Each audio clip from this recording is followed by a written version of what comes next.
Though reviled in the West, ants, crickets, grasshoppers and worms are an important and delicious source of protein in parts of South America and Asia. Natural? Oh. I kind of love eating insects, so here at the chapelinas, they're grasshoppers. Really nice, like nutty, earthy flavor, and with the salt and the lime, they almost come across like a olive or kind of a caper or something like that with a really intense flavor. But if you haven't tried insects, these are a great one to try first. These ones have garlic and chili on them, but super crunchy. The inside's a little soft, but really salty, and yeah, they're really amazing. I love these things. I think everyone here has just been programmed that insects are something you smash with a shoe when you see them. I was guilty to that as well, but I did keep an open mind, and after tasting it, then seeing how intense these flavors were and how it was a whole new, I guess, flavor palette of things that you could use. It's, not only nutritious, it's also really flavorful, and, as a chef, you'd be doing yourself a disjustice to not delve into these ingredients. So these are gusanos. They're grubs that grow inside of the agave that you make mezcal from. It's often served with oranges on the side of mezcal. They're super duper tasty. I definitely think that eating insects is part of the future.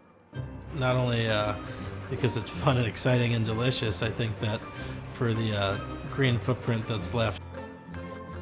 There's a whole nother world of flavor there. I mean, if grasshoppers taste this good, who knows what all the other insects taste like? I don't know. And insects are ready to be grown at an industrial scale. The key thing is sustainability. In this crate alone, there's roughly 50,000 little insects. So in this area, we have, I would say, 2,000 of these crates. So that's a whole lot of food in a small area. At this protein farm in the Netherlands, farmers are breeding crickets, grasshoppers, and very juicy buffalo mealworms.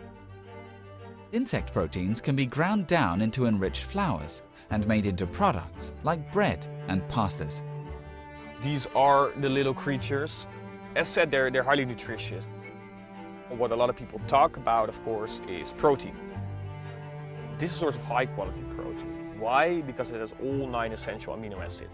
Then when you look at other micronutrients, so vitamins, vitamin B12, for example, is a very interesting one, because if you're a vegetarian and you say, look, I want to eat less meat, or I don't want to eat traditional meat anymore, this could be a very good alternative. Unsaturated fats, that's also a big one if you compare to traditional meat. The fats in the insects are healthier.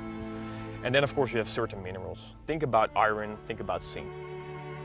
You don't use antibiotics, hormones or pesticides. And really that's a major one, because that's a big issue in traditional livestock. And it's not just the nutritional value of insects which has food entrepreneurs excited. Insects are a sustainable source of protein because they are very efficient in terms of feed conversion. They don't use a lot of feed. They're very efficient in terms of water. They don't use a lot of water. They're very efficient in terms of land use. They don't use a lot of land. And they don't produce a lot of greenhouse gas emissions. Insects may sound like a strange staple of the future. However, these alternative sources of protein could have a positive impact on both our health